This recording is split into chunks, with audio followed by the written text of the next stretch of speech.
Привет, друзья! Меня уже много раз просили сделать видео про то, как у нас угнали машину в Чили. Это произошло в октябре. Ну вот сегодня, наверное, я все-таки расскажу. Я уже делала маленькое видео не в сторис, а как это называется здесь в YouTube. Шортс, да, шортс. А, Я делала маленькое видео как раз на следующий день после того, как у нас ее угнали. Но сейчас вот расскажу более подробно, что произошло. В октябре прошлого года, 25-го, мы поехали на мероприятие в Сантьяго на машине. Мероприятие проходило в офисном здании, но к самому зданию как бы прилегает торговый центр, и в этом торговом центре есть на нулевом минус первом этаже парковка. Парковка охраняемая, с камерами, въезд по шлагбауму, все в порядке должно было быть. Это мы так думали. На машине у нас нет никакой блокировки, то есть стандартная сигнализация и все, больше ничего. И поэтому мы ее на улицах особо не оставляли, потому что мы боялись, что так как нет никакой защиты, ни GPS, ничего не стоит. Мы ее на улицах не оставляли. Оставляли всегда на охраняемых парковках, где кто-то приглядывает. Ну, как и в этот раз, собственно, в торговый центр. Ну, что может случиться в торговом центре? Ну, все, мы приехали, ее оставили. А мой муж всегда, он фотографирует машину перед тем, как мы уходим на любой парковке.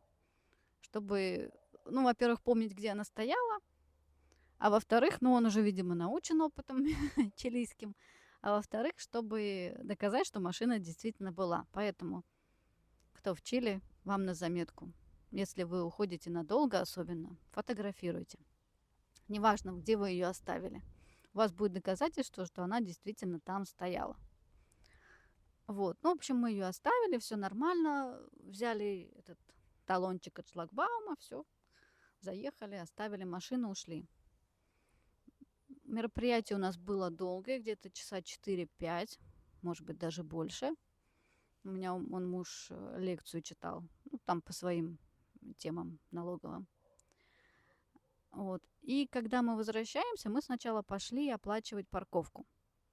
Подходим к автомату, а на автомате светится, что оплата невозможна. Автоматы не работают, ни один, никакой. Мы такие, ничего себе, а как же выезжать теперь, раз автоматы не работают? Фотография у меня, кстати, есть, я ее здесь, наверное, вставлю. Пошли спрашивать там такое окошечко есть, где на парковке сидит человек, наблюдает за камерами, типа администратор. Пошли спрашивать, а что с автоматами? Нам говорят, вот они не работают, то есть выезд просто так, бесплатно.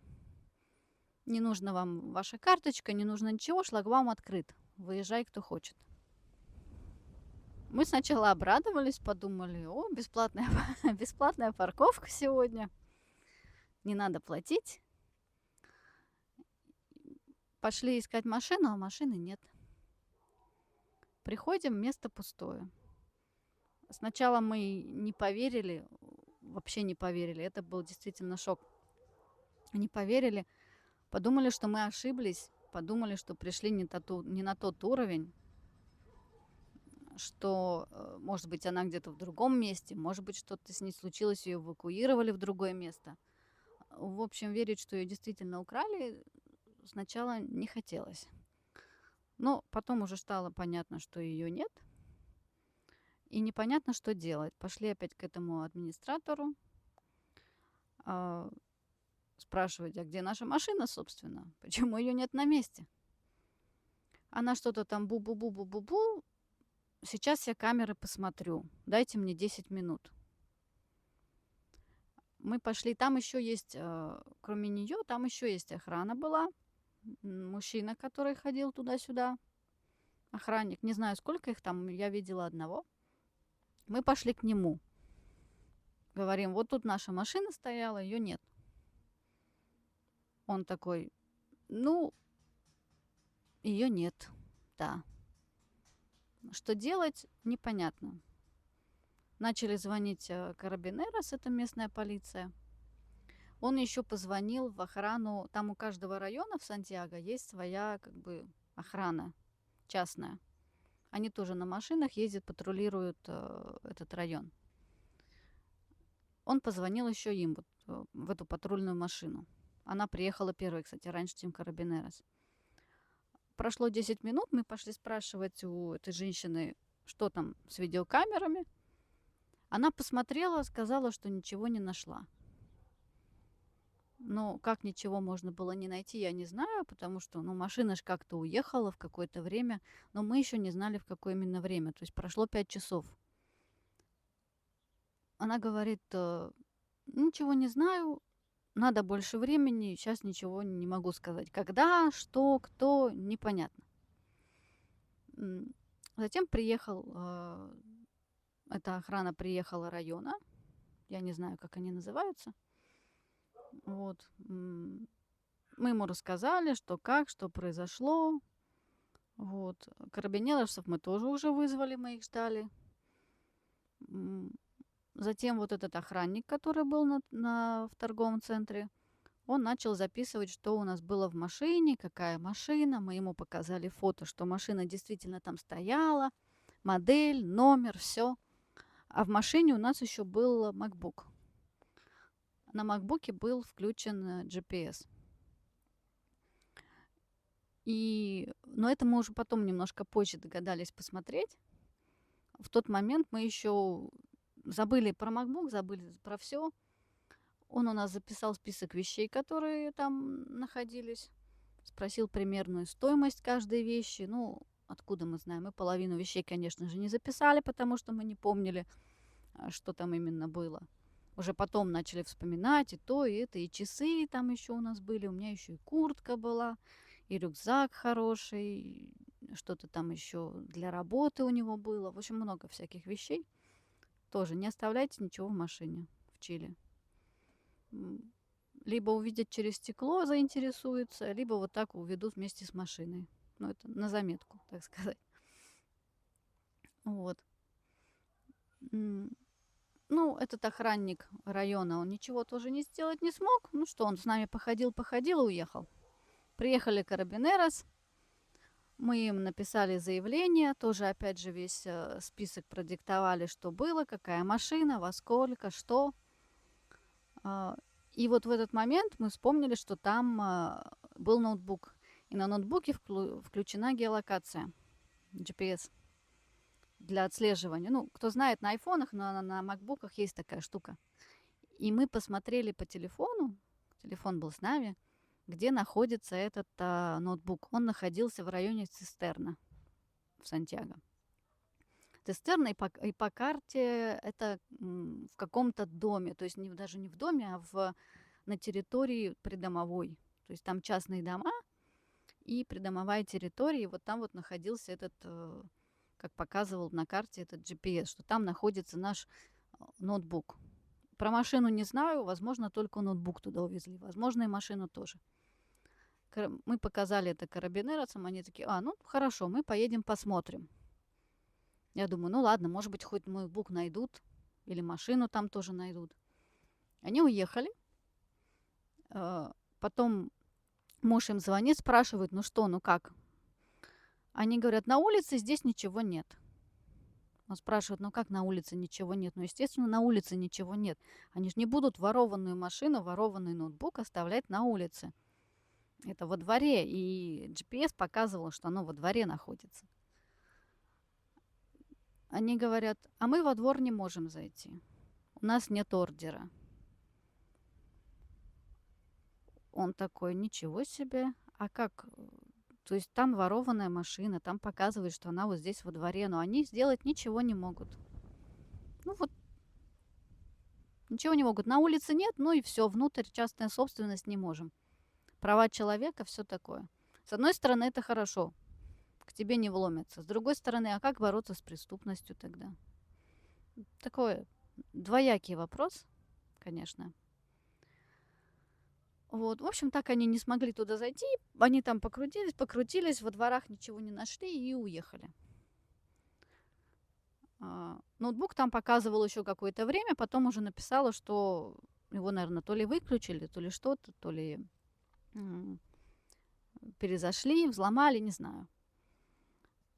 Вот. Район этот, мы потом погуглили этот район. А, Оказалось, что этот район славится тем, что там продают подержанные машины. Перепродают, перебивают номера, берут какую-то битую машину, покупают ее, угоняют новую, ну или более новую, целую, перебивают номера с одной на другую и продают. Это как один из вариантов. Также машину могли угнать в Боливию, куда-нибудь еще, потому что границы тут открыты, и уезжать не хочу. Никто проверять не будет ничего. На улицах также никто проверять не будет. Полиция на улицах не стоит. То есть они проехали совершенно свободно. Вот. У меня даже муж хотел ехать в Сантьяго в этот район, но я его отговорила на следующий день. Потому что, ну, кто знает, что может там случиться, непонятно. Вот. Но, по слухам, район не такой уж себе прямо и плохой. Да, там вот этим занимаются, но он не такой криминальный, как там бывает и хуже, как говорится. Ну, вот такая вот история у нас случилась. Что было дальше? На следующий день позвонил представитель мола. По закону они за это ответственны. Они должны возместить. Позвонил представитель мола, сказал, что присылайте документы, будем разбираться. Вот. И страховая мола должна выплатить стоимость машины, по крайней мере, по минимуму. Вот. А документы нужно было прислать, то есть вот это вот заявление, которое мы написали карабинеросам, нужно было прислать вот в эту страховую. Но у нас-то ничего нет. Карабинерос все забрали. И он потом звонил уже им туда. Они говорят, мы уже отправили все в отдел расследований, так называемый PDI. Здесь он называется. Мы отправили все им. Спрашивайте у них. Он звонит в PDI, они говорят, нет, нам ничего не приходило. И вот так по кругу. По кругу несколько раз. Да, мы отправили, нет, нам ничего не приходило. Да, мы отправили, нет, нам ничего не приходило. И только когда он уже поехал туда, в Сантьяго, уже в отдел этих расследований, они там ему только уже дали копию. Только там они уже действительно нашли и дали копию, которую уже смогли потом отправить вот в торговый центр на выплату. Ну, на рассмотрение сначала. Они сказали, что будут рассматривать. И потом только страховая примет решение о выплате. Когда это будет, неизвестно. Пока еще рассматривают. Мы им пишем, но пока на рассмотрение и на рассмотрение. Можно подать в суд, чтобы они выплатили. Можно. Но, как мне говорит муж, это займет больше времени. Вероятно. Никто не знает точно. Может занять 3, 4 года, 6 лет. Ну, кто знает. Но я думаю, что все-таки, если даже страховая что-то выплатит, мы в суд все равно подадим. Потому что если они выплатят, то они выплатят только за машину, и стоимость тоже неизвестно какую. То есть они, видимо, выплатят, скорее всего, по минимуму. Ну, а вещи-то тоже. А торговый центр, он ответственен за охрану. То есть мы отдали им машину под охрану. И они должны были ее охранять. А раз они ее не охраняют, значит, они ответственны за это.